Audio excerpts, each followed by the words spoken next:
The leadership tussle rocking the People's Democratic Party is not yet over, as the warring factions disagree over ways to resolving the conflict of interest. Is the PDP swimming in murky waters?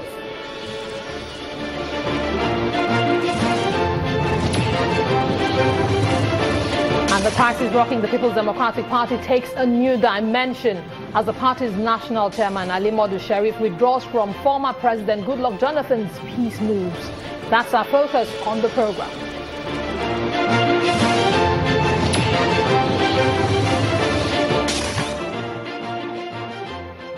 Many thanks for joining in, everyone. This is Politics Today, live on Channels Television, reaching you from our studios in Lagos. I'm Emana Amawe.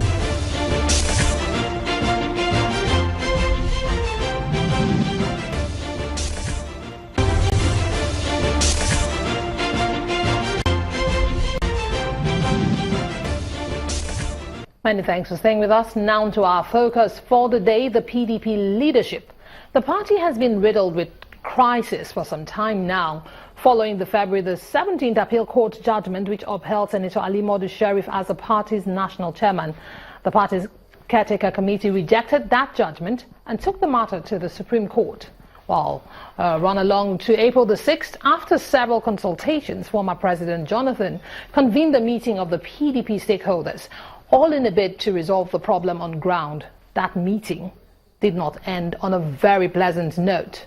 And now Senator Ali-Modu has gone ahead and pulled out altogether from any peace moves or meetings being initiated by the former president. Well, let's get straight into the discussion. For the day, in our Abuja studio is a former advisor to President Goodluck Jonathan and a member of the PDP, Ahmed Gulak.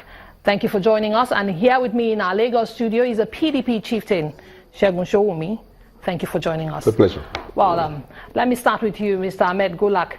Could you explain to us what exactly prompted Senator Ali-Modu deciding to dump altogether the peace move being initiated by former President Goodluck Jonathan?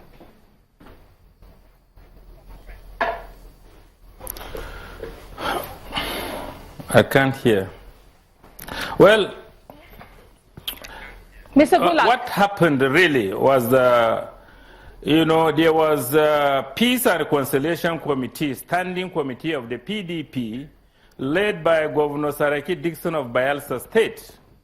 That committee went round and consulted robustly and came up with a blueprint for peace and unity within the party and made proposals in order to ensure early national convention of the party.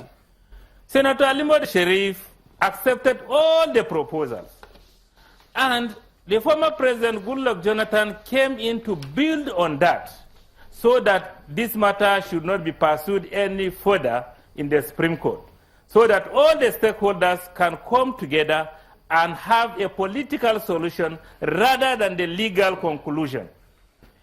Every arrangements were made, put in place. I was involved personally. I convinced Senator Sharif, who flew in from Egypt, purposely to attend that meeting for reconciliation and peace within the party, because he values peace, he values unity. And on his arrival, we had a robust meeting with former President Goodluck Jonathan when agenda of the meeting was set, who were to address that gathering. That gathering was supposed to talk about peace, build on the Dixon Committee for Reconciliation. And immediately we swung into action. The two governors supporting McCarthy group just sprang from nowhere and said Sharif should not, under any circumstances, be addressed as the national chairman. Neither will he address the gathering as the national chairman. While we know as a fact that the Court of Appeal has pronounced that Senator Ali-Modu is the national chairman of the PDP. As at that time, we said, look, the court has made pronouncement. We must be law-abiding citizens. We must follow the rule of law. And we expected the leaders and the convener of that peace meeting to say, look, gentlemen, whether we like it or not, Sharif is the national chairman as pronounced by the Court of Appeal. If tomorrow the Supreme Court pronounces anything different, so be it. But as at now, Sheriff must be accorded that national chairmanship position. Let him, let us rally around him to ensure early national convention of the party. But the two governors Mr. Gulak, just a moment, if I may come in here. Senator Sheriff, in his statement yesterday, said he wants to make the party more desirable as a veritable opposition party. If the interest of the party is foremost in Senator Sheriff's mind as a national chairman of the party, shouldn't he have been more interested in waiting to see the outcome of that meeting rather than walking out? Shouldn't he have stayed back, or perhaps waited to ensure that everything works towards making the PDP one, united as one, rather than walking out or dumping the peace moves? Irresistible conclusion. The irresistible conclusion of that meeting was that they were not ready for peace. The irresistible conclusion for the two governors was that they were not ready for peace. They were not ready for peace. They will not pursue peace so long as Sheriff is the national chairman. And the fact is clear. The man said he will not wait till December 2018, given to him by the court. He will accept the proposal that we go for early convention, June. Mr. Gulak, let me ask you again. Do you have any specific information that indicates that the two governors were not ready for peace? Did anybody say anything directly in that direction?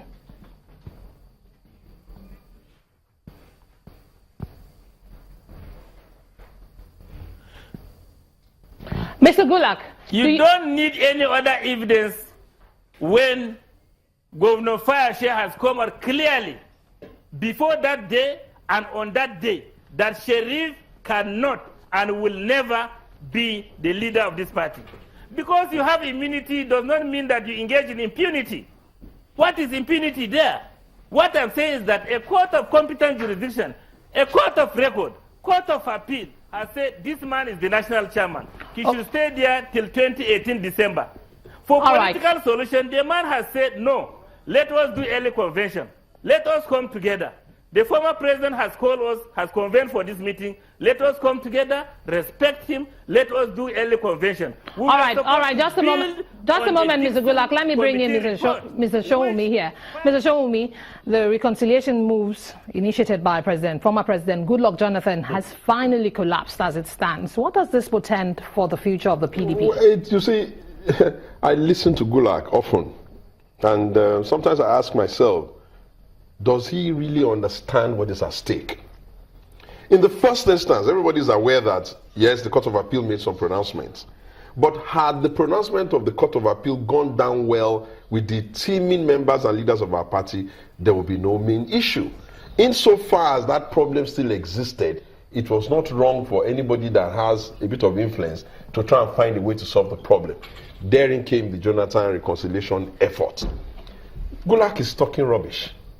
Mr. Shomi, I would need to ask you to watch your language on the program. We were both aware of the plans, and we practically left the former president's office almost in a convoy towards the venue. Clearly, Ali-Modu Sheriff came late. All of these congestions, they didn't want him to talk, he won't talk, somebody said this, is premised on the fact that in the first instance, he came so late until the time built for him to speak within that convention had passed, and some other person had now started speaking, and all of those complications. That's one part. Another thing, Senator Sheriff complained about was that he wasn't accorded. They had not even had. They had not even due to the office. They had not had the opportunity of even addressing him at all. It would have been a different thing if he had allowed himself to be invited, and then he had not been invited well. The vast majority of people in Nigeria there seemed not to have been a seat provided for him. Listen, when you run, look, that's in there. Where is he sitting? He's sitting very next to the president. Before he got that seat, several people had to make. No. When you arrange the head of a table and you have cameras there, what you're trying to do is to make sure that it's optically pleasant to the eyes. You don't want to leave gaps. That's all that happened. And immediately he came in. Space was created. Leave that. What is important is this. You can never claim to be running and leading our party If one, you are going to be obsessed with leaders of our party and see them as your perpetual enemy, it appears as if everything Fayose does is a problem to them. Anything Wike does is a problem to them. Anything that anybody that is not a lick spittle of Sheriff and his friends is a problem to them. That's not how to do peace.